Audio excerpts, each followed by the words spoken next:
আল্লাহ যেটা পারে ওইটা অন্য কেউ পারে, এই বিশ্বাস যারা করে তারা শিরিক করছে। আর শিরিক যে করে সে মুশরিক, আর মুশরিককে এই সবে বরাতে সবে কদরেও আল্লাহ মাফ করবে না। কারণ আপনি এই তালিকায় প্রথম নম্বরে আছেন কিনা বলেন? আপনার ভেতরে কি এই বিশ্বাস আছে যে আল্লাহ যেটা পারে ওইটা অন্য কেউ পারে? নেই। দেখেন তো আছে কিনা। এই পৃথিবীতে সন্তান শুধুমাত্র দিতে পারে কে? না অন্য কেউ পারে? কিন্তু বহু মহিলা যারা বসে আছে ওরা বিশ্বাস করে না বাবা পারে। এমনকি আমার উপরও বিশ্বাস করে অনেক মহিলা, বলে যে হুজুর মনে হয় কিছু পড়ে দিলে হবে। সেদিন বগুড়াতে এক মহিলা এসে তার স্বামীকে পাঠিয়েছে, আপেল নিয়ে এসেছে।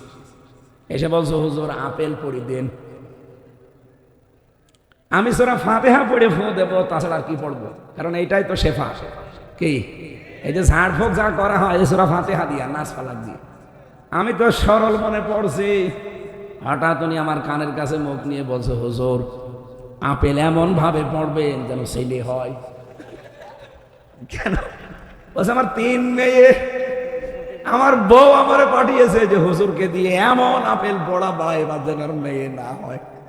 আমি আপেল ফেলে দিলাম, ডাক দিয়ে বললাম ভাই আপেল পড়ে যদি ছেলে হইতো আমার 3 মেয়ে হইতো না। আমি ম্যাডামের জনমের আপেল খাওয়াতাম, অথচ 2 মেয়ে হওয়ার পরে এই শেষেরটা যেটা হাফসা জান্নাত, আমি বহু চেষ্টা করেছি, বহু দোয়া করেছি, আল্লাহ অন্তত বংশের বাতি দেওয়ার জন্য একটা ছেলে দিও। আবার দিয়েছে মেয়ে। বলেন তো আপেল পড়ে যদি সত্যি ছেলে হইতো আমার ম্যাডামের ছেলে হইতো না? এই জন্য সন্তান দিতে পারে কে? এই বিশ্বাস আমাদের আছে। কোন পীর বাবা পারে? তাবিজ কবজে পারে না। সুতরাং আল্লাহ যেটা পারে ওইটা অন্য কেউ। অনেকে এই দোয়া পড়ে। ইব্রাহিম আলাইহিস সালাম তিনি ৮০ বছর এই দোয়াটা পড়েছিলেন, রব্বি হাবলি মিনাস সালিহিন, হে আল্লাহ আমাকে নেককার সন্তান দাও। কি সন্তান? ৮৬ বছর একাধারে দোয়া করার পরে আল্লাহ জবাব দিয়েছেন একবার, রব্বি হাবলি মিনাস সালিহিন। হে ইব্রাহিম এতদিন পর্যন্ত দোয়া করলে আজকে জবাব দিলাম, যাও তোমার একটা নেককার সন্তানের সুসংবাদ দিলাম। কেমন নেককার এটা? এটা গোলামিন হালিম। হালিম মানে এই যে এখন দেখলাম লিখে আছে চাচা হালিম আর মামা হালিম। এই মামা হালিম না, এই চাচা হালিম মামা হালিম না। আমার আল্লাহ তাকে এমন হালিম দিয়েছিলেন, তিনি ছিলেন সর্বোচ্চ ধৈর্যশীল। সুবহানাল্লাহ বলতে পারেন না? আপনারা শুনতেছেন?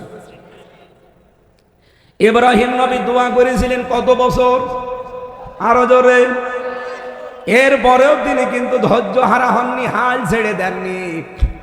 দোয়া করতে করতে আমার আল্লাহ তার ৮৬ বছর পরে জবাব দিলেন মাত্র একবার। আর আপনি বিয়ের 2-3 মাস হয় না, আপনি পাগল হয়ে যান। কোন বাবা কোথায় আছে সেখানে দৌড়ান। ওই বাবার যদি ক্ষমতা থাকতো, বাংলাদেশে বহু পীর বাবা আছে যাদের নিজেরই ছেলে মেয়ে নেই। এই কথা বলেন না কেন? এই জন্য আমাদের এই বিশ্বাসটা যাদের আছে দূর করা লাগবে। ছেলে মেয়ে না হোক, ছেলে মেয়ে দেওয়ার মালিক কোন মাজার, কোন কবর, কোন বাবা, এমনকি হামজা। বলেন বলেন। এটা যেহেতু শুধুমাত্র পারে কে? এক ইমাম সাহেব নাকি প্রতিদিন দোয়া করতো, রব্বি হাবলি মিনাস সালিহিন। এক মুসল্লি চিন্তা করছে, আল্লাহ সারা জীবন এই হুজুরের পেছনে নামাজ পড়ছি, এর বাড়ি কোথায়? সে নোয়াখালী, আর আমার বাড়ি মনে করেন যশোর। এত দূর থেকে হুজুর এসেছে, এতদিন নামাজ পড়ায়, শুধু বলে রব্বি হাবলি মিনাস সালিহিন। কি এ দোয়ার মানে কি? এক ইমাম সাহেব আলেম, তাকে জিজ্ঞাসা করছেন যে আমাদের ইমাম সাহেব তো এরকম লেখাপড়া জানে না, উনি শুধু দোয়া করে নামাজের পরে হাত তুলে, এই দোয়ার মানে কি? ওই আলেম বলছে এটা তো দোয়া না, শুধু এটা কোরআনের আয়াত, সূরা সফফাতের ৯৯ নম্বর আয়াত। আল্লাহ পাক জানিয়েছেন, রব্বি হাবলি মিনাস সালিহিন। আল্লাহর কাছে দোয়া করো, আল্লাহ তুমি আমাকে একটা নেককার সন্তান দান করো। মুসল্লি চিন্তা করছে হুজুরের মনে হয় ছেলে মেয়ে নেই, যে বলছে হুজুর আপনার ছেলে মেয়ে কয়টা? 11টা। 11টা ছেলে মেয়ে আপনি যে দোয়া করেন, আপনি কি জানেন ওই দোয়ার মানে কি? বলছেন না। কিসের দোয়া করেন আপনি? প্রতিদিনই এক দোয়া করেন, আপনি দোয়া মানে জানেন না। আমি আজকে আলেমের কাছে জিজ্ঞাসা করে আসলাম, এই দোয়ার মানে হচ্ছে আল্লাহ আমারে নেককার সন্তান দাও। আপনার 11টা হয়ে গেছে, এখনো দোয়া করছেন, আপনি কি দেশ ভরে ফেলবেন? ইমাম সাহেব বলছে, বাবা জিয়ে দোয়ার মানে এই, আমি যদি আগে জানতাম তো 10 বছর আগে দোয়া বাদ দিয়ে দিতাম। আমি তো জানি না, আমি পড়িয়ে যাই, আল্লাহ দিয়ে যায়। আমি এখান থেকে একটা শিক্ষা বের করেছি। হযরত ইব্রাহিম নবী ইসমাইল পাওয়ার জন্য যে দোয়া করলেন, আল্লাহ জবাব দিলেন গোলামিন হালিম, আমাকে ধৈর্যশীল সন্তান দিয়েছেন আল্লাহ। উনি মনে মনে সিদ্ধান্ত নিলেন, আল্লাহ তুমি আমার দোয়া তো কবুল করলে, কিন্তু কেমন হালিম দিয়েছো, আমি এই হালিম আজকে পরীক্ষা করব। রব্বুল আলামিন তাকে স্বপ্ন দেখিয়েছিলেন, ফালাম্মা বালাগা মাহু সায়া ক্বালা ইয়া বুনাইয়া ইন্নী আরা ফিল মানামি আন্নী আযবাহুকা ফানজুর মাযা তারা। সন্তানটা তার সাথে যখন চলাফেরা করতে শিখেছে, তার মানে 12-13 বছর বয়স, একটু হাতে কামে লাগে। আপনি দেখবেন ছেলে যদি কাজ কামে লেগে যায়, একটু কথাবার্তারা শোনে, তখন তার প্রতি মায়া মহাব্বত একটু বেশি হয়। কথা বলেন না কেন? হযরত ইব্রাহিমের ঠিক এই কায়দা। তার বড় হয়েছে কত বছর পর? 86 বছর পর, আকাশের চাঁদের মতো। আল্লাহ তাকে স্বপ্নে দেখালেন, তো তোমার প্রিয় বস্তু কোরবানি করো। আমি কিন্তু শুধু ঘটনার জন্য না, এখানে একটা শিক্ষা আপনাদেরকে দিতে চাই, আর এটা নিয়ে যাওয়া লাগবে। কি এই নিয়ে যেতে পারবেন না? হযরত ইব্রাহিম সন্তানকে গিয়ে বললেন, আমি স্বপ্নে দেখলাম তোমাকে আমি জবাই করছি, তোমার রায় বলো। হযরত ইসমাইল কথাটা শোনার পরেই দৌড় দিতে পারতেন যে আপনি কি বাবা না আজরাইল? সে জন্মের পরে আমাদেরকে আমার মায়ের সাথে মরুভূমিতে রেখে গেলেন, কোনোদিন খোঁজ নেননি, আর আজকে 12 বছর পরে এসেছেন জবাই দেওয়ার জন্য। কিসের বাবা আপনি? মানি না আপনারে। বলতে পারতেন না? বলেন বলেন। হযরতে ইসমাইল তিনি এমন জবাব দিয়েছিলেন 3টা বিষয় সামনে রেখে, ইয়া আবাতি ফাআল মা তুমার সাতাজিদুনি ইনশাআল্লাহু মিনাস সাবিরিন। হযরতে ইসমাইল ডাক দিয়ে বলেছেন, হে আমার পিতা, যা আদিষ্ট হয়েছেন আপনি আদেশটা পালন করেন। আল্লাহ যদি চায় আপনি আমাকে ধৈর্যশীলদের মধ্যে পাবেন। ধৈর্যশীল পাবেন এ কথা বলেননি, তাহলে অহংকার চলে আসবে। নিজেকে অহংকার থেকে মুক্ত করার জন্য এতটুকু একটা সন্তান কি শব্দ চয়ন করেছেন আপনি খেয়াল করেন, একটু খেয়াল করেন এদিকে। এই বাঁশি, আর একবারও বাঁশি বাজাবেন না। মানুষ দেখছেন না নিস্তব্ধ হয়ে বসার চেষ্টা করছে, আপনি ডিস্টার্ব করবেন না ভাই, কবিরা গুনাহ হবে আপনার। হযরত ইব্রাহিম এই জন্য তিনি সন্তানের কাছে অনুমতি চাইতে গিয়েছিলেন। তিনি কিন্তু অনুমতি না নিলেও পারতেন, কারণ হুকুমটা কার? আর পালন করছে কে? নবী। বলেন বলেন, হুকুম কার? পালন করছে কে? সাধারণ মানুষ না, একজন নবী। কেন তার অতটুকু সন্তানের কাছে অনুমতি নেওয়া লাগবে? তিনি অনুমতি চাইতে গিয়েছিলেন এই কারণে, উনি বলেছিলেন আমি 86 বছর একাধারে দোয়া করে হালিম পেয়েছি। কি পেয়েছি? একটা গোলামিন হালিম পেলাম। এটা কেমন হালিম আমি আজকে দেখবো, ওকে আসলেই ধৈর্যশীল। এই জন্য অনুমতি চাইতে গিয়েছিলেন। আর সন্তান জবাবও দিয়েছে 3টা কথা সামনে রেখে, হে বাবা কোনো চিন্তা নেই, আপনি চালান আপনার কাজ, যেটা আদিষ্ট হয়েছেন। আল্লাহ যদি চায় আপনি আমাকে ধৈর্যশীলদের মধ্যে পাবেন, কোনো চিন্তা করবেন না। বিশাল ঘটনা তাফসিরে ফি জিলালিল কোরআনে আছে। হযরত ইব্রাহিম নিয়ে গেলেন সন্তানকে মরুভূমির ভেতরে জবাই দেবেন। আল্লাহ তখন ডাক দিয়েছেন, ফালাম্মা আসলামা ওয়া তাল্লাহু লিল জাবিন। বলেন আল্লাহ। ফালাম্মা আসলামা, এটা 2 বছর। ও নড়াইলবাসী, এইটাই আজকের আলোচনার শিক্ষা। কেন আল্লাহ 2 বছর দিলেন? আল্লাহ বলেন দুইজনেই যখন এগ্রি হয়ে গেছে, দুইজনেই যখন রাজি হয়ে গেছে, তখন আল্লাহর এই বিধানটা পালন করা তাদের দ্বারা সহজ হয়েছে। ইব্রাহিম নবী যদি বলতেন আমি জবাই দেব, আমি আল্লাহর হুকুম পালন করবই। ইসমাইল নবী যদি বলতেন না আমি আমার গলা দেব না, জবাই হতো। আরো আসতে বলেন। ইসমাইল নবী যদি বলতেন ঠিক আছে আমি আল্লাহর বিধানের সামনে জীবন দিয়ে দিলাম। ইসমাইল নবী ইব্রাহিম যদি বলতেন না আমার এত বছরের সন্তান আমি জবাই দেব না, আল্লাহর বিধান পালন হতো। আল্লাহ বলেন দুইজনেই যখন রাজি তখন আমি আল্লাহ ডাক দিয়েছি, ওয়ানাদাইনাহু আইয়া ইব্রাহিম, হে ইব্রাহিম কদ সাদ্দাকতার রুয়া, তোমার স্বপ্নকে তুমি সত্যের রূপ দিয়েছো। ইন্না কাযালিকা নাজজিল মুহসিনিন। এখানে যারা তাফসীর বসে তাদেরকে বলছে, এই যে আলেম বসে আছে, আল্লাহ মুহসিন দিতে পারতেন, মুহসিনিন দিলেন কেন? শব্দটা শুরু করার আগে আল্লাহ এমন একটা শব্দ লাগিয়েছেন ইন্না। এ শব্দ না দিলেও বাংলা অর্থ হয়ে যায়, কেন ইন্না লাগিয়েছেন আর কেন মুহসিন না দিয়ে মুহসিনিন দিয়েছেন, এইটাই আমাদের নিয়ে দেওয়া লাগবে। আল্লাহ গ্যারান্টি দিয়েছেন এই কারণে আমরা যেন কোনো সন্দেহ এর ভেতরে না করি, আর আমরা করিও না। কি করি? সন্দেহ করি। কোরআনের কোনো কথায় আমাদের সন্দেহ আছে, হয়তো মানতে পারি না, সেটা আমাদের দুর্বলতা। এই যে আমার আগে যিনি কথা বলছিলেন বাচ্চু ভাইয়ের আগে, উনি কিন্তু বলেছেন, ওনার ওই কথাটা আমার কানে এখনো বাজতেছে। কে উনি আমি চিনি না, কিন্তু কথাটা তো ভালো কথা। কোরআনে কারিমে যত কথা আল্লাহ দিয়েছে কোনো কথায় মিথ্যা, সন্দেহ, সংশয় আমরা মানতে পারি না। ওটা আমার দোষ না আল্লাহর দোষ? বলেন বলেন। আল্লাহ এত বড় গ্যারান্টি দিয়ে আয়াত শুরু করলেন, ইন্না কাযালিকা নাজজিল মুহসিনিন। এইভাবে করে আমার মুহসিন বান্দাদেরকে আমি কিয়ামত পর্যন্ত কি পুরস্কার দিয়েছিলেন তাদের। ইব্রাহিম নবী যখন আল্লাহর হুকুম পালন করার জন্য রাজি হয়ে গেছে, ইসমাইল যখন নিজের জীবন পর্যন্ত দিয়ে আল্লাহর বিধান পালনে সাহায্য করেছে, আল্লাহ এইটা দেখতে চেয়েছিলেন। ও বাংলার জনগণ, এটা রেকর্ড হচ্ছে, এটা লাইভ চলছে, 18 কোটি মানুষের কানে কালকে চলে যাবে। সবাইকে সামনে নিয়ে কথা জানাতে চাই, বাংলাদেশে যারা সামনে আসবে এরা আমাদের ইব্রাহিম নবীর ভূমিকা পালন করা লাগবে। আমরা 18 কোটি জনগণ সামনে আমরা ইসমাইলের ভূমিকায় জীবন পর্যন্ত দিয়ে দেওয়া লাগবে। এই কথা বলেন না কেন?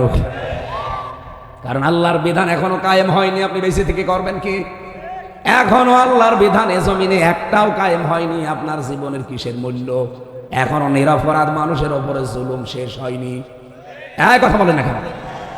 বিশ্ব নবী মুহাম্মদুর রাসূলুল্লাহ মাত্র একজন নিরপরাধ মানুষকে ওরা হত্যার মিথ্যা সংবাদ প্রচার করেছিল যে কতিলা উসমান, উসমানকে মেরে ফেলেছি। এ কথা শোনার পরে নবীজি নিজে 1399 জন মানুষকে ওই বাবলা গাছের নিচে হুদায়বিয়া জায়গায় আমি নিজে দেখে এসেছি। ওখানে 1399 জন মানুষকে হাতে হাত দিয়ে তিনি শপথ বাক্য পাঠ করালেন যে আমরা উসমান হত্যার বদলা না নিয়ে বাড়ি যাব না। হজ থাক পরে করব, রোজা ভেঙে ফেলো পরে করে দেব। একটা নিরপরাধ মানুষের পক্ষে দাঁড়াতে গিয়ে নবীজি কি সিদ্ধান্ত নিয়েছেন? আল্লাহর 2টা বিধান বাদ দিলেন, হজ আর রোজা।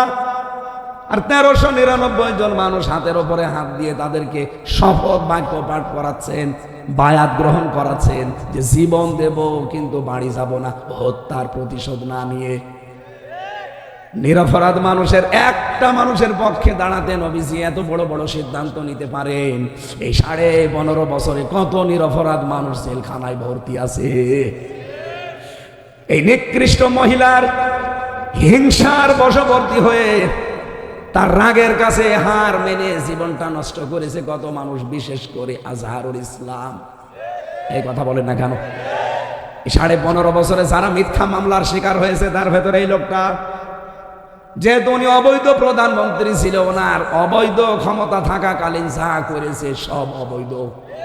এই জন্য 15.5 বছরে যারা মিথ্যা মামলায় মিথ্যা সাক্ষীর কারণে ফাঁসি পর্যন্ত হচ্ছে, আদেশ হয়ে গেছে, এদের সবাইকে এই মুহূর্তে ছেড়ে দেওয়া দরকার। এটা রাজনৈতিক বিষয় না, এটা কোরআনের সাথে সম্পর্কিত। সূরা ফাতিহা 18 নম্বর আয়াতে আয়াতটা আছে, লাকাদ রাদিয়াল্লাহু আনিল মুমিনিনা ইয ইউবাইউনাকা তাহতাশ শাজারাতি ফালিমা মা ফি কুলুবিহিম ফাআনজালাস সাকিনাতা আলাইহিম ওয়া আসাবাহুম ফাতহান করিবা। আল্লাহ বলেন আমি রাজি হয়ে গেছি, অলরেডি রাজি হব না, হয়ে গেছি, এটা মাঝি। পাস্ট, এটা অতীতের শব্দ আল্লাহ চয়ন করলেন, এর আগে লাকাদ লাগিয়েছেন যে অবশ্যই আমি আল্লাহ রাজি হয়ে গেছি। আনিল মুমিনিনা, এই মুমিনদের উপরে, তাহতা শাজারাতি, যারা এই গাছের নিচে ইউবাইউনাকা, আপনার হাতের উপরে হাত দিয়ে আজ যারা শপথ বাক্য করছে। আল্লাহ রাব্বুল আলামিনের নবী 1399 জন হাত দেওয়ার পরে নিজের বাম হাতটা এভাবে তুলে দিলেন। সাহাবীরা বলে হুজুর এই হাত কিসের? নবীজি বলেন এই মাত্র কোরআনের আয়াত নাযিল হয়েছে, আজকের এই ময়দানে যারা শপথ নিয়েছো একজন নিরপরাধ মানুষের হত্যার বদলা নেওয়ার জন্য, সবার উপরে আল্লাহ খুশি হয়ে গেছে। আমার ওসমান তো এখানে নেই, তাকে তো শহীদ করে ফেলেছে, অথচ মিথ্যা কথা ওরা ছড়িয়েছিল। আমার ওসমান নেই, এই ওসমানের ওপরও তো আল্লাহর রাজি হওয়া লাগবে, এই জন্য হাতটা আমি তুলে দিলাম, এটা ওসমানের হাত। আল্লাহ বলেন আমি কিন্তু ওদের মনের কথা জেনে ফেলেছি, ওরা যে মন থেকে শপথ বাক্য পাঠ করছে এটা আমি জানি। এই জন্য ফাআনজালাস সাকিনাতা আলাইহিম, তাদের উপরে আমি আল্লাহ সাকিনা নাযিল করলাম। ওয়া আসাবাহুম ফাতহান করিবা, তাদেরকে একটা নিকটবর্তী বিজয়ের সুসংবাদ দিয়ে দিলাম। আজ আমরা এই নিরপরাধ মানুষের পক্ষে যদি বাংলার 18 কোটি মানুষ দলমত রাজনীতি ভুলে গিয়ে দাঁড়াতে পারি, আল্লাহর কসম আল্লাহ আমাদের উপরেও সাহাবীদের মতো রাজি হয়ে যাবে। কারণ আমরা নিরপরাধ মানুষের সামনে দাঁড়াতে চাই। উনি জুলমের শিকার, উনি অবিচারের শিকার, হিংসার বশবর্তী হয়ে এখানে হাসিনা এটা কাজ করে গেছে। আমি নিজেও তো একজন ভিকটিম। কথা বলছে না কেন? আমি যে বানিয়ে বলছি না, এটা তার প্রমাণ আমি নিজেই, কারণ আমিও ছিলাম ওই রকম হিংসার প্রতি হিংসার শিকার। তাছাড়া যে মামলা আমারে দিয়েছিল সর্বোচ্চ 3 মাস আমারে জেলে রাখার কথা, যদি সাজাও লাগিয়ে দেয়, অথচ 3টা বছর এই জালেমরা আমারে জামিন দেয়নি। এমনি জেলখানায় দিলে তো সমস্যা না, কিন্তু দিয়েছে আমার জেলের ভেতরে জেল, ওর নাম সেল, ওর ভেতরে আবার আছে ফাঁসির সেল, ওর ভেতরে কন্ডেম সেল, এই জায়গায় রেখে দিয়েছিল। খাবার দাবার তো ওই রকম 10,000 মানুষের খাবার আর কিরকম হয়। এরপর আবার সিসি ক্যামেরা দিয়েছে, কেউ যেন আমার সাথে কথা না বলে। 24 ঘন্টা, উনি তো ব্যারিস্টার, আর মানে 8 বছর হাত বাঁধা ছিল, আর আমি 3 বছরে, আমার মনে হয় 3 বছরে 30 বছর কেটে গেছে। আমি 30 বছর বয়সে ঢুকেছিলাম, 33 বছর বয়সে বের হলাম। জীবন থেকে মনে হচ্ছে 30 বছর আগে গা কাটিয়েছে, 3 বছরে তার সাথে বেশি সময় গেছে। মাঝে মাঝে কারারক্ষীরে বলতাম যে ভাই 24 ঘন্টায় তো তালা লাগিয়ে রাখেন, আবার সিসি ক্যামেরা দিয়ে রেখেছেন, একেবারে কিচ্ছু নেই, কোনো কাজ কাম নেই, এভাবে বসে থাকা যায়? একটু বই নিয়ে এসে দেন পড়ি। ওরে শয়তান দেব দুলাল বই নিয়ে এসেছে বঙ্গবন্ধুর আত্মজীবনী, ও ছাতা পড়ে আমি করবো কি? বললাম ভালো বই নিয়ে আসতে পারেন না? পরের সপ্তাহে নিয়ে এসেছে বঙ্গবন্ধুর ছেলেবেলা। একটু গরম দিয়ে বললাম যে আপনি কি ভণ্ডামি করেন, কি বই নিয়ে আসেন? পড়ার মতো বই লাইব্রেরিতে নেই। হুজুর ভালো বই নিয়ে এসে দেবো। পরের সপ্তাহে নিয়ে এসেছে বঙ্গবন্ধুর চীন সফর। এখন সিসি ক্যামেরা যেহেতু আছে, আবার আষাঢ় দিয়ে ফেলে দিলে ওখানে তো অফিসে দেখতে পাবে, পরে এসে আবার টর্চার করবে। এমনি সেই ডান্ডা বেড়ি লাগিয়ে দেবে, আবার পেছনে হাত বেঁধে 24 ঘন্টা আটকিয়ে রেখে দেবে, 1.5-2 মিনিট সময় দেবে টয়লেট করার জন্য। আর আজাব। ওনারে বললাম আপনার আর বই নিয়ে আসার দরকার নেই, আপনি যদি বই নিয়ে আসতে চান নিয়ে আসবেন, আমার ফাঁসি চাই। ওই বই পড়তে নেই, পড়তে হয় কি না হয় আপনি নিয়ে এসে দেন, আমি দরকার 10 বার করে পড়বো। আমি মেজর ডালিম বলছি এই বই নিয়ে আসেন। পরে কয়দিন পরে একটা কারারক্ষী পেলাম, মুসলমান, ওর বাড়ি সাতক্ষীরা, আশরাফুল নাম দেখেই মনে করলাম আল্লাহ আজাক এ দেব দুলাল না, এর দিয়ে কিছু হবে। ওরে বললাম ভাই আপনি আজহার সাহেবের কাছে যেয়ে বলবেন হামজা বই চেয়েছে, কারণ ওনার কাছে বই আছে আমি জানি। উনি পাঠিয়েছে প্রোডাক্টিভ মুসলিম আর কারাগারে রাত দিন জয়নব আল গাজালির। পরের সপ্তাহে বললাম যে ভাই আপনার খোঁজে থাকলে 2টা তাফসির এনে দিয়েন। আল্লাহর ইশারাও 2টা তাফসির নিয়ে এসেছে, ফি জিলালিল কোরআন আর তাফহিমুল কোরআন। এই বাংলাদেশে এখন 42টার উপরে তাফসির পাওয়া যায়, আর আমার কাছে সবচাইতে প্রিয় ভালোবাসার তাফসির এই 2টা, আল্লাহ মনে হয় ওর হাত দিয়ে ওই দুইটাই নিয়ে এসে দিয়েছে। এই হিংসার বশবর্তী হয়ে মানুষ কি করতে পারে আমি দেখেছি। আলেমদের মাজায় দড়ি দিয়ে, ডান্ডা বেড়ি দিয়ে, পেছনে হাত বেঁধে এর উপরে একটা কালো কাপড় দিয়ে আপনি কোর্টে নিয়ে যেতেন। আর এখনকার যে দরবেশ ৩৬,০০০ কোটি টাকা মারিং কাটিং করা আবরে নিয়ে যাচ্ছে জামাইয়ের মতো। হিংসার বশবর্তী হয়ে কেউ যদি কিছু করে, তার বিপক্ষে থাকলে আপনি জাহান্নামী, তার পক্ষে থাকলে আপনি জান্নাতি। কারণ আপনার উপরে রাজি হয়ে যাবে কে? এই জন্যে আমি বারবার বলছি, 18 তারিখে ওনার রায় আছে ফেব্রুয়ারির, বিকাল 4:30 সারা দেশে কিন্তু বিক্ষোভ দিয়েছে ইসলামপন্থীরা। ভালোই ভালোই বলছি, মুক্ত জীবনে ছেড়ে দেন। যদি মনে করেন না এটা এদের মুখের কথা, এদের মনের কথা না, মিথ্যা ভাবছেন। আমরা মুখ দিয়ে যেটা বলি আল্লাহর কসম ওইটাই আমাদের মনের কথা। আমরা চাই 18 তারিখের সকালবেলা উনি যেন মুক্ত বাতাসে আসতে পারে। এই কথা বলেন না কেন? আর আমরা এইটার মাধ্যমে আল্লাহর সন্তুষ্টি চাই। 1399 জন যেই সিদ্ধান্ত নিয়েছে, কাফেররা ভয়তে উসমানকে ছেড়ে দিয়েছে। আমারও মনে হয় 18 তারিখের এই কমিটমেন্ট যদি আমরা ঠিক রাখতে পারি, এদেশের কোন শক্তি নেই আজহারুল ইসলামকে আটকিয়ে রাখতে পারে। ছাড়াই লাগবে তাকে। কে কথা বলেন না কেন? ছাড়াই লাগবে তাকে। এই জালেমা মহিলার নিষ্ঠুরতা কত কত নিষ্ঠুর পর্যায়ে পৌঁছায়। এখন আয়না ঘর গুমের এই ঘটনাগুলো দেখলে আপনারা বুঝছেন, আর আমরা নিজেরা ফেস করে এসেছি।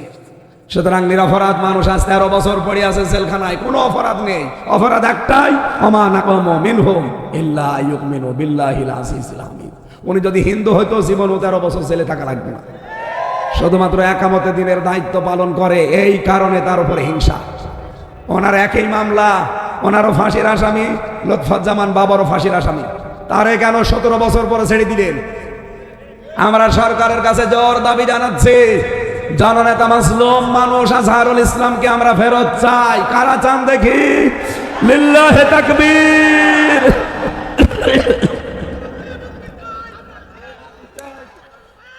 আলহামদুলিল্লাহ। এই বসে।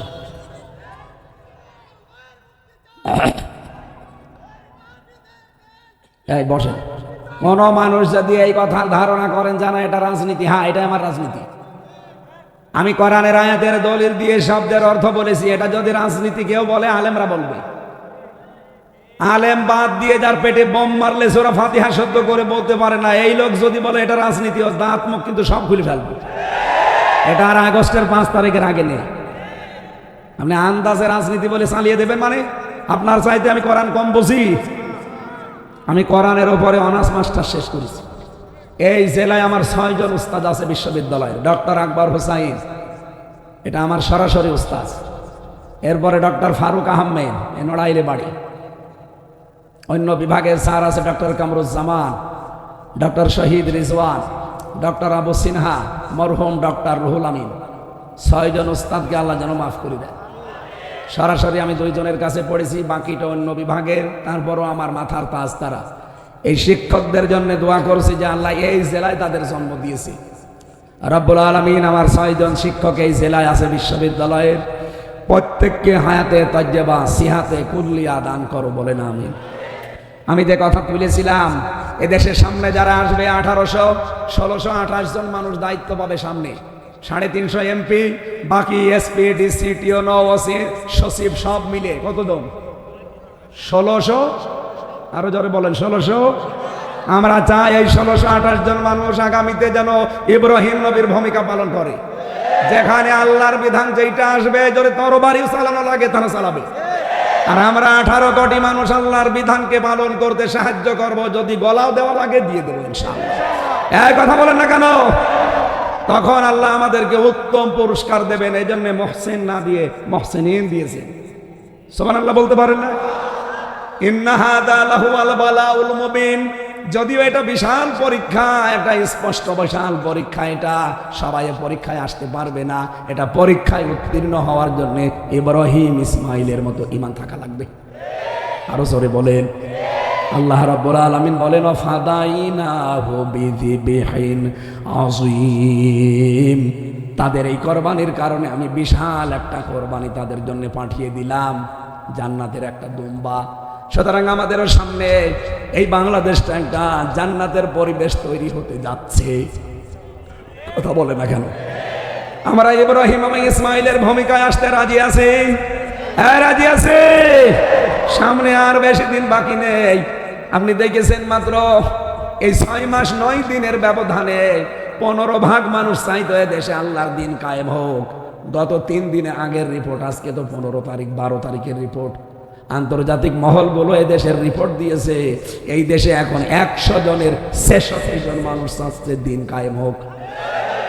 আর কিছুদিন যেতে দেন, এদেশের 100 জনের 100 জন মানুষ বলবে আমরা কোরআনের আইন চাই।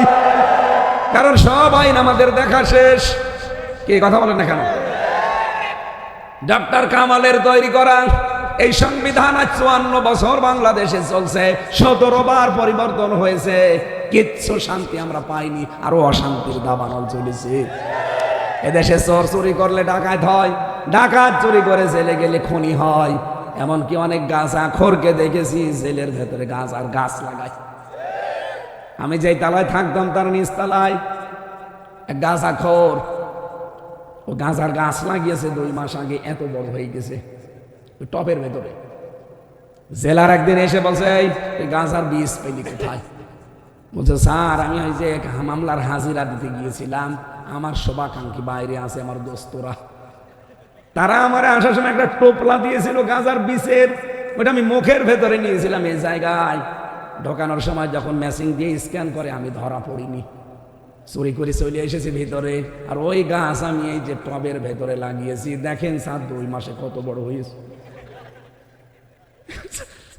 হিন্দু তো বাজারে শয়তান, তোরে গাঁজা খাওয়ার কারণে পুলিশে ধরে দিল জেলে, তুই জেলের ভেতরে গাঁজার গাছ লাগিয়েছিস, তোরে আমি কোথায় দেব? তোরে স্বর্গে দেওয়া ছাড়া উপায় নেই। তো তার জান্নাত বিশ্বাস করে না, কি বলছে? স্বর্গে দেওয়া লাগবে তোরে। যে ডাক্তার কামালের তৈরি করা সংবিধান দিয়ে বাংলাদেশে গাঁজা খরারও গাঁজার গাছ লাগায়, চোর যে ডাকাত হয়, ডাকাত যে ওখান থেকে খুনি হয়, কারণ খুন করে যারা তাদেরকে ওখানে আছে, আপনি গেলে আপনাকে ট্রেনিং দিয়ে দেবে।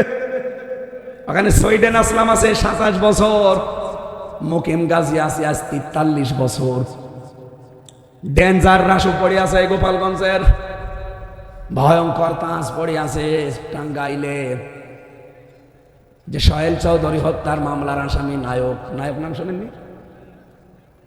25 বছর আগে তাকে মেরে ফেলেছিল, সেই মামলার আসামি এবার বের হয়েছে মামুন। তো এই মানুষগুলোর ভেতরে আছে, এখান থেকে মূল্যচর যাবে, ওখান থেকে ডাকাত বের হবে। আর ডাকাতি করে বহু মানুষকে দেখেছি ধরা পড়েছে, তারা যায় ওখান থেকে খুনের ট্রেনিং নেয়। কারণ ওর সাথে সারাদিন বসে গল্প করে, জিজ্ঞাসা করে কোন মামলা, যেই বলে ভাই ডাকাতি করতে গিয়েছিলাম ধরা পড়ে গেছি, ধমক দেয়, আরে বেটা ডাকাতি করতে গেলে 2টো ফেলে দিতে পারলি না, তুই আমার সাথে থাক, কি করে মানুষ ফেলা লাগে করে আমি শিখাবো, ঠিক শিখাই। এই জন্যে কামালের এই সংবিধান দিয়ে বাংলাদেশে শান্তি আসা। আরো জোরে বলেন, সামনে কি মাস? রমজান। বলেন বলেন, এ রমজানে আমার আল্লাহ যে নাজিল করেছেন ফুরকান, এর নাম কি? আরো জোরে বলেন, ফুরকান। কোরআন তো নাম, এর 55টা নাম আছে, একটা নাম কি? ফুরকান মানে না, ফুরকান মানে সংবিধান। ফুরকান নামে আল্লাহ একটা সূরা দিয়েছেন, 77টা আয়াত আছে, 73টা ধারা আছে। বাংলাদেশে 41 সাল টার্গেট দেওয়া লাগবে না, শুধু এই 73টা ধারা সংযোজন করে দেন, যেহেতু এখন সংস্কার চলছে, এই 73টা ধারা শুধু বাংলাদেশের সংবিধানে চালু করে দেন, 73 ঘন্টায় বাংলাদেশ মিনি জান্নাত হয়ে যাবে। চোর চুরি করলে হাত কাটা পড়বে। বাংলাদেশে যারা বড় বড় চোর, এরা অভাবে না স্বভাবে? এই কথা বলেন না কেন? গত কয়েকদিন আগে অবৈধ প্রধানমন্ত্রী, ওনার আমি প্রধানমন্ত্রী বলি না, কারণ আমি 3 বার ওনারা ভোট দিতে পারি না, উনি ওখান থেকে ভিডিও বার্তা ছেড়েছে যে দোষ সবাই আমারে দেয়, আমারে গালি দেয়, টাকা পয়সা কি সবই আমি মেরে খেয়েছি, আমার বোন কিছু করিনি। হ্যাঁ, আপনার বোনও করেছি। পাবনার রূপপুর পারমাণবিক কেন্দ্র 82,000 কোটি টাকা এখান থেকে মারিং কাটিং করেছে ওনার বোন রেহেনা। এই কথা বলেন না কেন? শুধু ওনার বোন, ওনার বোনের মেয়ে, সেটাও ধরা খেয়েছে বাইরে দেশে। আমিরে জামাত ডক্টর শফিকুর রহমান এই জন্য কয়েকদিন আগে কুষ্টিয়াতে বলেছিল হাসিনার বোনের মেয়ে, এই রেহেনার মেয়ে টিউলিপ, এটা বাংলাদেশের জন্য একটা কলঙ্ক। আমার মনে হয় পুরো পরিবারটা এদেশের জন্য এখন কলঙ্ক। হ্যাঁ, কথা বলেন না কেন? যার উপরে যতটুকু করবেন, আমি আবার ওই ভাইয়ের কথা বলছি, উনি কিন্তু এই কথাগুলো বলছিলেন যে যার উপরে আপনি যতটুকু করবেন ওইটা আপনার জীবদ্দশায় আল্লাহ শোধ নেবে। আমি আজকে দিনের বেলায় সাতক্ষীরা ছিলাম। সাতক্ষীরায় আপনি কি করেছেন 13 সালে? বুলডোজার দিয়ে পুরা বাড়ি ঘর মানুষের একেবারে শ্মশান বানিয়ে দিয়েছেন। আল্লাহ সেইটা এখন এই 25 সালে ঘরত দিল। আযাবুল বুলডোজার নাজিল করি। কি আযাব? আযাবুল বুলডোজার। আযাবুল বুলডোজারের পরে নাজিল হয়েছে ডেভিল হান্ট। এটাও একটা গজব। ডেভিল মানে শয়তান, হান্ট মানে খোঁজে, শয়তানের খোঁজে। আবার ঝামেলা করবেন, উস্কানি দিচ্ছে ওখান থেকে, আবার পা দেবেন, কয়েকদিন পরে আর এক গজব নাজিল হবে। হ্যাঁ, কথা বলে না কেন? আপনি কি মনে করছেন ডক্টর ইউনূস বসে আছে? না, মোদি দাদা এখান থেকে গেছে ট্রাম্পের কাছে এই বাংলাদেশ সম্পর্কে কিছু মিথ্যা কথা বলবে। কারণ এই বিশ্বে 257টা রাষ্ট্রে সবচাইতে বেশি মিথ্যা কথা বলে ভারত। এটা আজকে প্রমাণ হয়ে গেছে, মাইক্রোসফট রিপোর্ট দিচ্ছে, খ্রিস্টানদের রিপোর্ট। তাম দুনিয়ায় সবচাইতে বেশি মিথ্যা কথা বলা হয় ভারতে। আর দাদা একেবারে গেছে ট্রাম্পের কাছে, সেই মিথ্যা কথাগুলো বলতো যে এই দেশে এখন জঙ্গি ভরে যাচ্ছে। এই যে জুমার নামাজ পড়ে আমরা বের হই, 500, 600, 1000 মানুষ, টুপি মাথায়, দাড়ি মুখে, কথা বলেন না কেন? এই যে কোরআন শুনছেন বসে বসে হাজার হাজার মানুষ। ওই শয়তান যারা আছে উগ্রপন্থী, আমি নাম নিতে ওদের ঘৃণা করি, ওই শয়তান চলে গেল ছবি তুলে পাঠায়, ট্রাম্পকে দেখায় এই দেশে জঙ্গি ভরে গেছে দেশে। কত বড় বড় দাড়িওয়ালা লোক, টুপিওয়ালা লোক এক জায়গায় হয়েছে। ওরা এমনি দাড়ি টুপি দেখলে ভয় করে। তখন এই দেশে জঙ্গি আছে, এই ধোয়া, মিথ্যা ধোয়া তুলে তখন আমাদের দেশটাকে দখল করার চেষ্টা করে। আপনি বলেন জঙ্গি যদি বাংলাদেশে থাকবে, আজ 6 মাস 9 দিন হয়ে গেল, একটা জঙ্গির নাটক পেয়েছেন? বলেন। কারণ জঙ্গির নাটক যিনি লিখবে সেই তো পালিয়েছে, আর যাদেরকে দিয়ে জঙ্গি নাটক সাজাবে সেই মনিরুল, এই গোপালগঞ্জের, আর একজনের বাড়ি গোপালগঞ্জে, আসাদুজ্জামান, কাউন্টার টেররিজমের। এই শয়তানগুলো আলেমদেরকে, ইসলামপন্থী মানুষদেরকে ধরতো, 1 মাস 1.5 মাস 2 মাস গুম করে রাখতো, চুল দাড়ি বড় বড় হয়ে যেত, বলতে যে জঙ্গি পেয়েছে। পুরা নাটক। এই 3 বছরে আমি বহু কিছু দেখেছি। আমার সাথে নিজেরা ওরা এই কথাগুলো বলতো যে এগুলো কিচ্ছু নেই, আমরাও জানি, কিন্তু আমাদের টিকে থাকা লাগবে এই মিথ্যার উপরে। বলেন নাউজুবিল্লাহ। ওরা ট্রেনিং নিয়ে আসতো দাদার কাছে, এই সাদা চামড়া এদের কাছে, এসে আলেমদেরকে জেলখানায় নিয়ে জঙ্গির আমারে নাম দিয়েছে আনসারুল্লাহ বাংলা টিমের প্রধান। কি ওইটা কি আমি জানি না। আমি জেলখানার ভেতরে একজনকে পেয়েছিলাম আল্লাহ দলের প্রধান, আব্দুল মতিন, 17 বছর ছেলে। ওনার একদিন বললাম, ভাই আপনি তো আল্লাহ দলের প্রধান, সভাপতি, সেক্রেটারি কে? বলছে আমার ছেলে। ও সভাপতি, ওর ছেলে সেক্রেটারি, 2 জন বাপ বেটা ছেলে, আর বাইরে ওদের একজনও নেই। এই হচ্ছে বাংলাদেশের জঙ্গি। আপনি বিশ্বাস করতে পারছেন না, আজ 6 মাস 9 দিন হয়ে গেল, একটা মানুষও জঙ্গি নাটকে ধরা পড়েনি। অথচ এই মোদি যে কিন্তু এখন এই মিথ্যা কথাগুলো ছড়াতো আমাদের এই টুপি দেখে দেখে। ডক্টর ইউনূস মাল একেবারে খাঁটি মাল। যেই দিন মোদি গেছে ট্রাম্পের কাছে, ওই দিন আন্তর্জাতিক মিডিয়াগুলো নিয়ে আয়না করে গেছে, যে দৃশ্যগুলো সব ছবি তুলে আন্তর্জাতিক মিডিয়ায় প্রচার করেছে। নিয়ে এখন কি বলবি বল? মোদির কথা শুনবে এখন? ওর বাড়া ভাতে লবণ দিয়েছ, খা।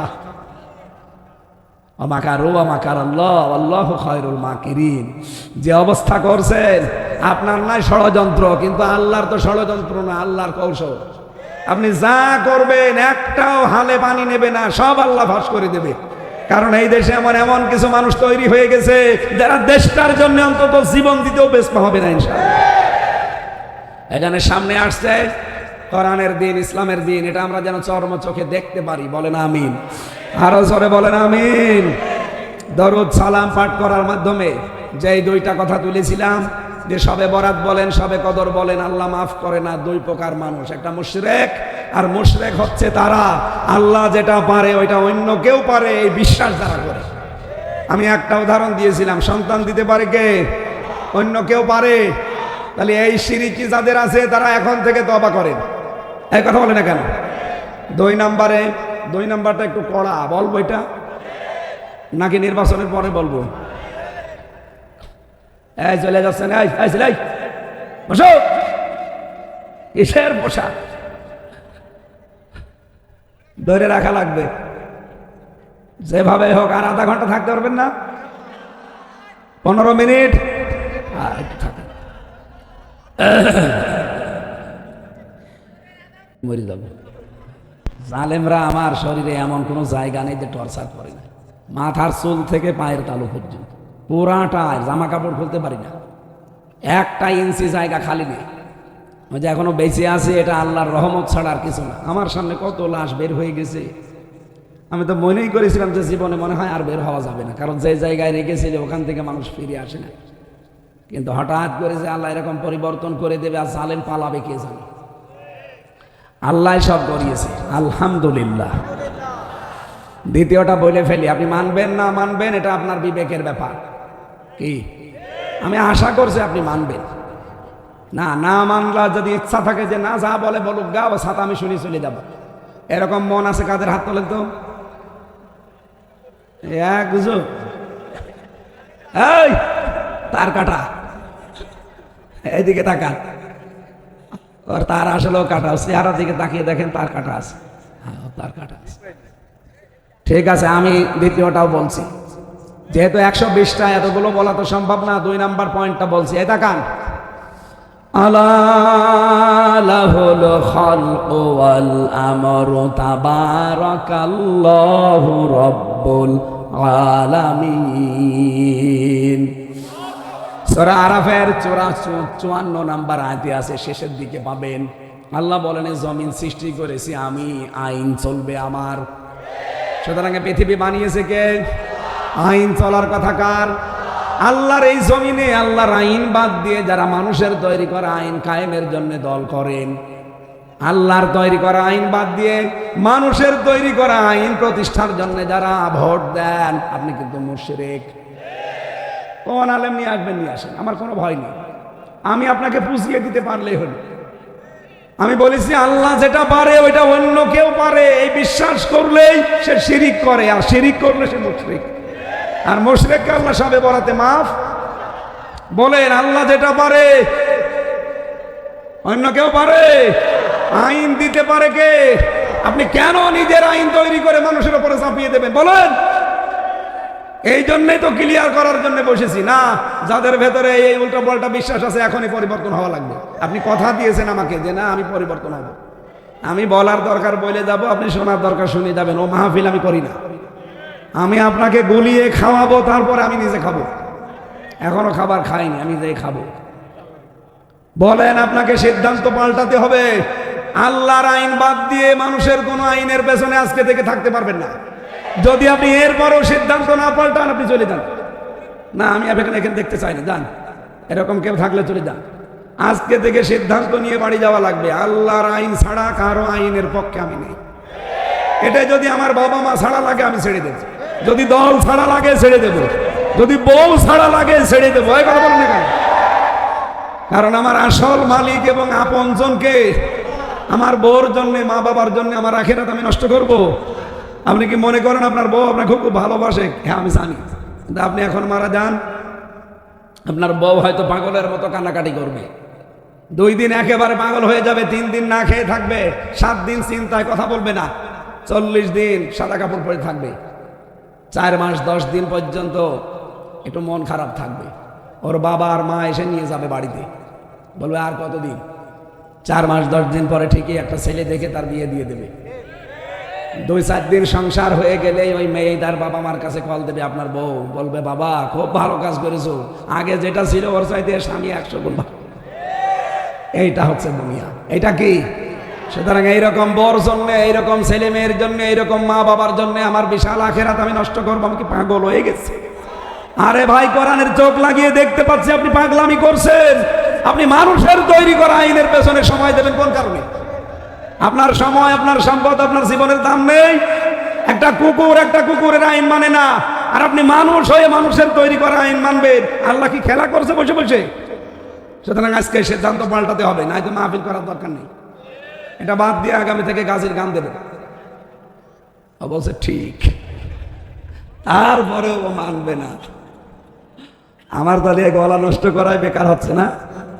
আরে ভাই, নড়াইল তো আমার নিজের জেলার মতো, কারণ এটা খুলনা বিভাগ। খুলনা বিভাগ না? অন্যান্য বিভাগে গেলে মনে হয় যে বাড়ি থেকে একটু দূরে গেলাম, আর নিজের এই বিভাগে, আমার তো এই বিভাগে বাড়ি কুষ্টিয়া, এই খুলনা বিভাগের যে কোনো জেলায় গেলে মনে হয় যে বাড়ির ভেতরে আছি। সুতরাং আপনাদেরকে আমি আপন ভাই আপন বোনের মতো ভালোবাসি, মন থেকে বলছি, আল্লাহর কসম, আপনি কোরআনের চোখ লাগিয়ে দেখেন, আপনি জাহান্নামে যাচ্ছেন।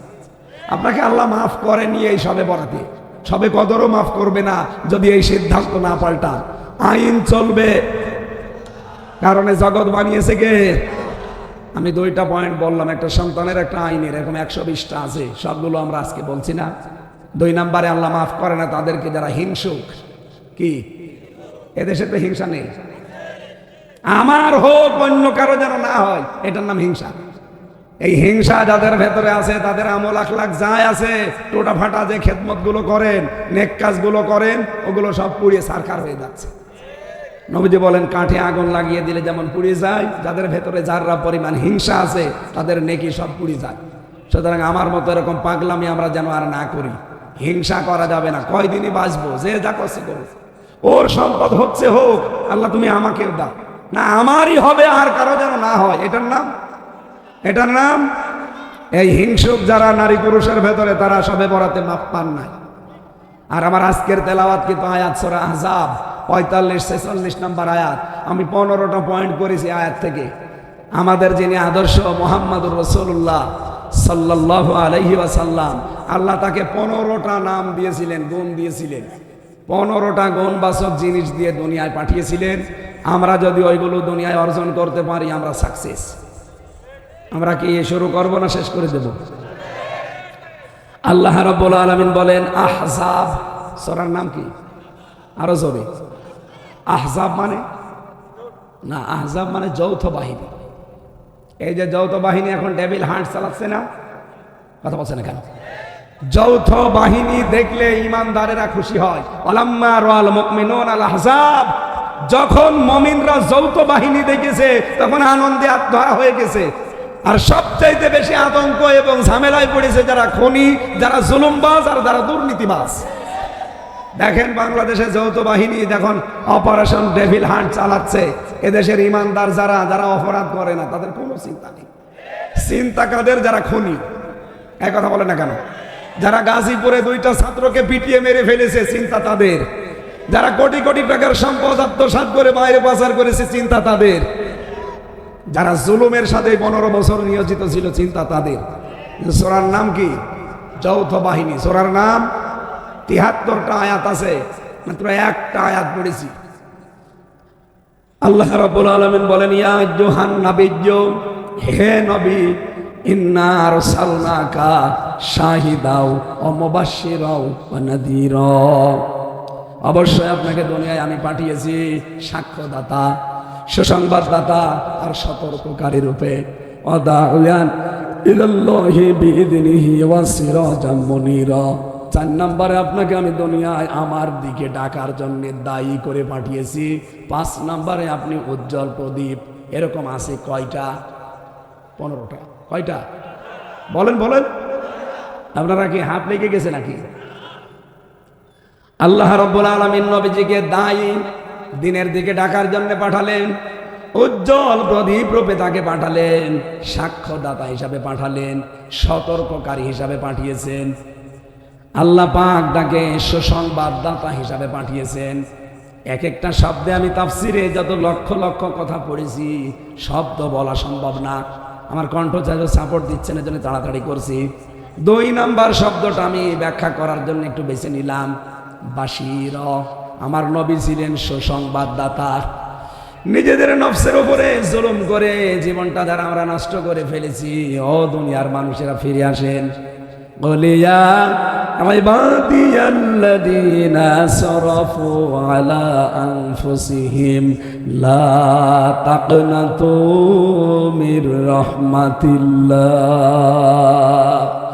আল্লাহ পাক বলেন, নবী আপনি বলুন, আমার বান্দা বান্দিরা নফসের ওপরে জুলুম করে নিজেদেরকে যারা নষ্ট করে ফেলেছো, আমার রহমত থেকে নৈরাশ হয়ে যেও না। ইন্নাল্লাহ ইয়াগফিরুয যুনুবা জামিয়া, অবশ্যই আমি আল্লাহ সব অপরাধ মাফ করে দেব। ইন্নাহু হুয়াল গফুরুর রহিম, আমি গফুর এবং রহিম। আয়াতটা যখন নাযিল হয়, হযরতে দাহিয়াতুল কলবি রাদিয়াল্লাহু তাআলা আনহু মসজিদে নববীতে তিনি অঝর নয়নে কাঁদছিলেন। নবীজি বললেন, কি হয়েছে, কাঁদো কেন? হে নবী, আপনি তো বললেন আমার জীবনের সব অপরাধ কালেমা পড়ার পরে মাফ হয়ে গেছে। মাত্র আর 7 দিন আমি মুসলমান হয়েছি। কয় দিন? এইদিকে তাকান। 7 দিন আমি মুসলমান হয়েছি। আমার অন্তরের ভেতরে এখনো পর্যন্ত একটা ব্যথা। আপনি যে বললেন সব আমার মাফ হয়ে গেছে, কিন্তু না, আমার একটা অপরাধ মনে হয় আল্লাহ মাফ করে নাই। নবীজি বললেন, কি করেছো এমন বলো দেখি। আমার সন্তান সম্ভবা স্ত্রীকে আমি পাঠিয়ে দিয়েছিলাম শ্বশুর বাড়িতে, যে সন্তানটা খালাস করে আসবা, যদি ছেলে হয় জাকজমক করে আসবা, আর যদি মেয়ে হয় মেরে ফেলবা। কিন্তু আমার সন্তানটা মেয়ে হওয়ার পরে আমার স্ত্রী আমাকে বলে নাই, বলেছে মরা সন্তান হয়েছে, অন্য একজনের বাড়িতে টাকা পয়সা দিয়ে গোপনে তাকে মানুষ করেছে, 6 বছর হয়ে গেছে। হঠাৎ একদিন আমার বাড়িতে গোপনে নিয়ে এসেছে। আমি দেখার পরে মেয়েটাকে আমি নিজেই পাগল হয়ে গেছি যে মানুষ এত সুন্দর হয়।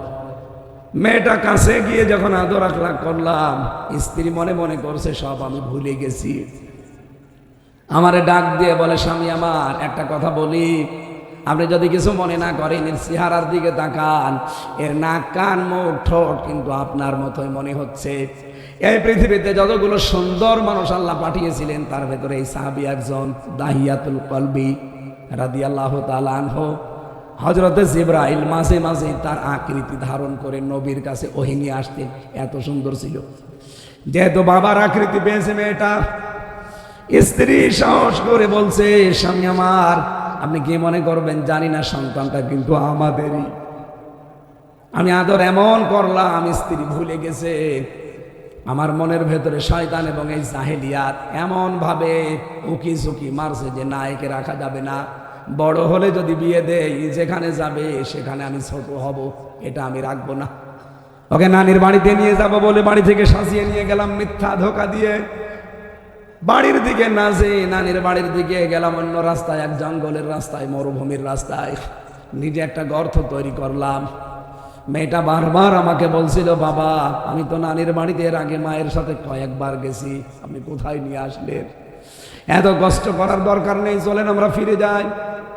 হে রাসূল, আমার মেয়েটা তো জানে না যে আমি তার জন্য এই গর্ত করি। শেষ পর্যন্ত তার আমি নিজে উপর থেকে বললাম, দেখ কি সুন্দর জিনিস গর্তের ভেতরে দেখা যায়।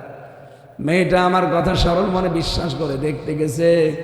ওপর থেকে একটা ধাক্কা দিয়ে ফেলে দিলাম গর্তের ভেতরে। মেয়েটা তখন বুঝে ফেলেছে যে না, তারে আমি আর বাঁচতে দেব না। হাত জোর করে আমারে বারবার বলছিল, বাবা আমি মায়ের কাছ থেকে শুনতে পেয়েছি যে তুমি আমাকে সহ্য করতে পারোনি।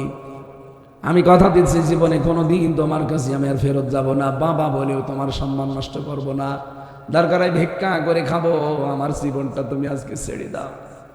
হে রাসূল, ওই পর্যন্ত আমার মনের ভেতরে এক চুল পরিমাণে কোনো বিন্দু পরিমাণ মায়া জন্ম হয়নি।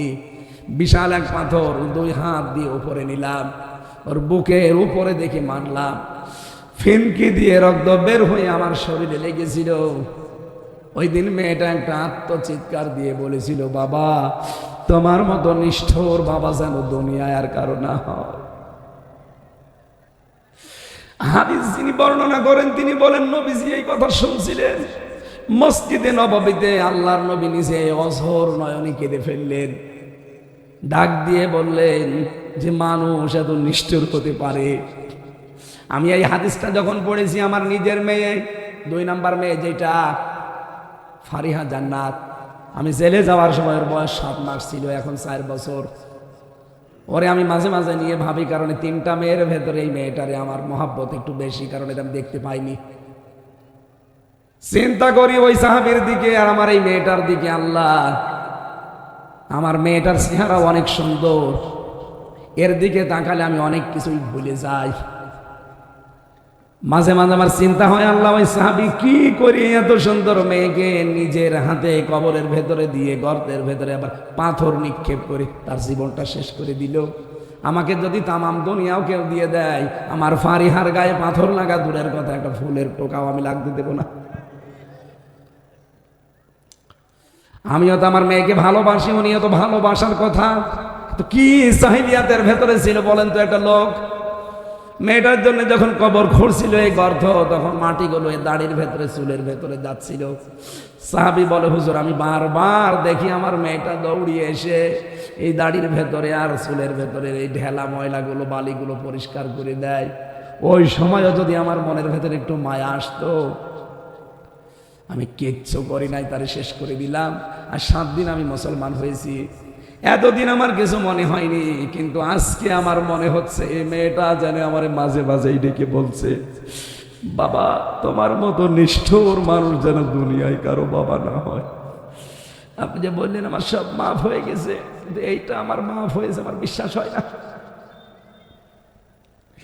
নবীজি তারপরেও তাকে সুসংবাদ দিলেন, শাহিদা ওয়া মুবাশশিরা ওয়া নাযীরা। হে দাহিয়াতুল কলবি, তুমি যা করেছো শুনলাম, আমি যদি তোমার মালিক হতাম তোমার আমি মাফ করতাম না। মানুষ এত নিকৃষ্ট আচরণ করতে পারে, কিন্তু আমি তো তোমার মালিক না।